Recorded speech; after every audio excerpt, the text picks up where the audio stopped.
RTC driver Shankar Goud మృతిపై CM Revanth దిగ్భ్రాంతి వ్యక్తం చేశారు. శంకర్ గౌడ్ కుటుంబానికి అండగా ఉంటామని హామీ ఇచ్చారు. ఆర్టీసీ సమస్యలు పరిష్కరించేందుకు సిద్ధంగా ఉన్నామన్నారు. ఆర్టీసీ కార్మికులు తొందరపాటు నిర్ణయాలు తీసుకోవద్దన్నారు.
ఆర్టీసీ డ్రైవర్ శంకర్ గౌడ్ మృతిపై సీఎం రేవంత్ దిగ్భ్రాంతి వ్యక్తం చేశారు.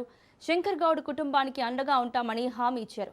ఆర్టీసీ సమస్యలు పరిష్కరించేందుకు సిద్ధంగా ఉన్నామన్నారు. ఆర్టీసీ కార్మికులు తొందరపాటు నిర్ణయాలు తీసుకోవద్దన్నారు.